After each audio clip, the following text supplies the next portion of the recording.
is CBS, the Columbia Broadcasting System.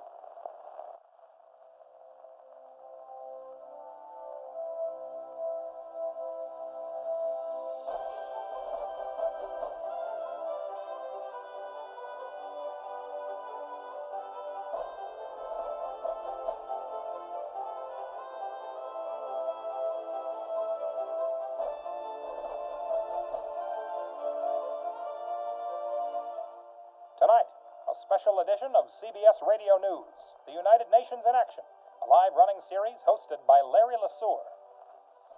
Good evening, everyone. I'm Larry Lesueur, and you're listening to CBS Radio News, The United Nations in Action.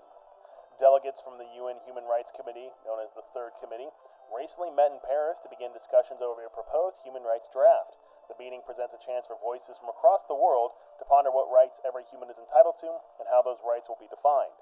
Representatives from every corner of the world were present at today's meeting, with many expressing a tone of optimism. And while optimism was high, discourse after the first speeches proceeded to get intense. Finally, according to an anonymous source, one delegate may attempt to derail the conference depending on if their nation does not receive what it wishes. This delegate has denied the source, claiming it to be incorrect.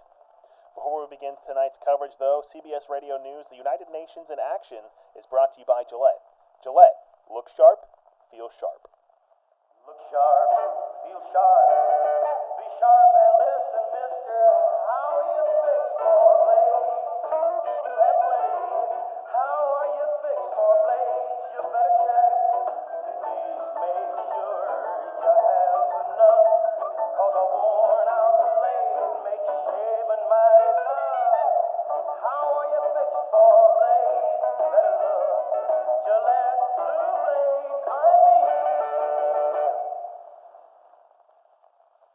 Welcome back to CBS Radio News, The United Nations in Action. The Third Committee met today to discuss the most recent draft of a Human Rights Declaration. Before the speeches, multiple delegates expressed optimism about the committee and the potential of the conference. Dr. Charles Malik of Lebanon heads the committee and is responsible for directing the discussions. When asked about the goal of this Human Rights Initiative, Dr. Malik said, quote, "We're hoping to prevent any major world catastrophes like the Holocaust and the genocide from ever happening again." Malik went on to say that he's hoping the conference will protect, quote, all people, and hopefully give groups and individuals, quote, the rights they need to stay protected, end quote. Ostrich Elizo de Atide of Brazil also expressed excitement for this conference and its potential, specifically relating to, quote, rights citizens hold to not have to live under oppressive governments, especially after the problems of Germany and Europe, end quote. Atide went on to say that, quote, every citizen on earth should have the right to live without a state looking over their shoulders at all times, end quote. He's looking forward to what the conference could potentially establish. Former First Lady Miss Eleanor Roosevelt was also present at the first meeting of the delegates. Roosevelt said, quote, I would like to create more civil and political rights for everybody, end quote. She believes that potential conflicts that arise during the meetings can be solved through conversation. Roosevelt looks forward to seeing what potentially comes out of these discussions. Mr. Pavlov of the USSR sees the Third Committee as an opportunity to, quote, try to figure out all that we want to be seen as universal in terms of our human rights. The USSR is concerned about, quote, equality for all people across all social economic statuses, end quote. Pavlov went on to say, quote, we plan to listen to everyone's arguments, dissect the information, then come back and give an opinion on what we think is fair for everyone across the world, end quote. Pavlov mentioned the ideologies of the West as a potential point of conflict. Shortly after the delegates expressed their optimism, they prepared themselves for the first round of speakers. The first speaker was William Roy Hodgson of Australia, a veteran from the Great War. He believes that the draft the Third Committee is reviewing is, quote, the best compromise, and he says the draft must be easily understandable. His biggest point, and what proved to be his most controversial, was to make the draft a covenant instead of a declaration. According to Hodgson, quote, a declaration would undermine the Third Committee's efforts. In Hodgson's words, a covenant would, quote, bind the countries under international law to act in a particular manner, end quote. He argues that a declaration would have no legal binding, contain only moral force. Hodgson said the declaration would allow nations to ignore the human rights stated in the draft. René Cassin of France was the second speaker. Cassin emphasized the horrors of the Holocaust and his experience as a Jewish man living in France during the Holocaust and how he lost 29 family members as a result. He said that it was paramount to outline human rights to prevent another Holocaust. Cassin went on to say that, quote, these rights come from when we are born, not from God or state, end quote. He stressed the importance of individual rights and emphasized that over collective rights. Cassian went on to discuss France's 1789 document, the Declaration of the Rights of Man, which he said focused on individual rights such as, quote, liberty, property, security, and resistance to oppression, end quote. He said that collective rights began to show after the First World War and how nationalist ideas and self-determination led to the horrors of World War II committed by Germany with the Holocaust. Cassian went on to say that, quote, men are too strong to have the need for collective rights. The only rights that should be put in this document should be the rights of the individual, end quote.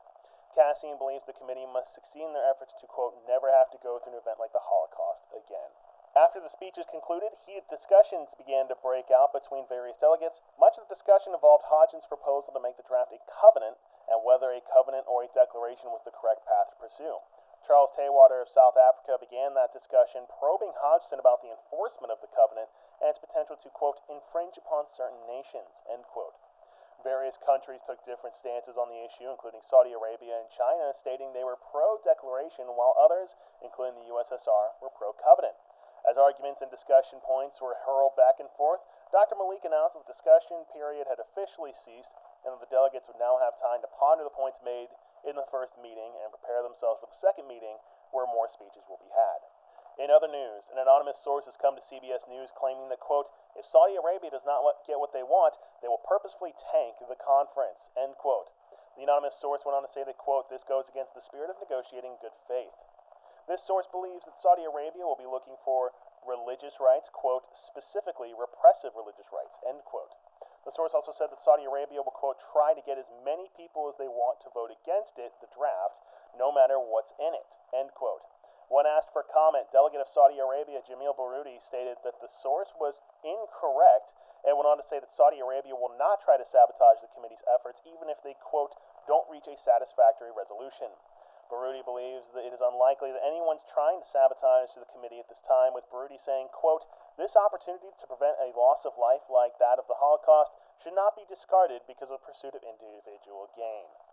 Day 2 of the conference sees 6 potential speakers. Those speakers are Alexei Pavlov of the USSR, Pang Chung Chang of China, Jamil Baroudi of Saudi Arabia, Charles Malik of Lebanon, Minerva Bernardino of the Dominican Republic, and Bodil Bergtrup of Denmark.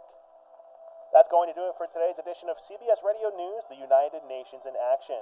For CBS News, I'm Larry Lesueur. Good night, everybody.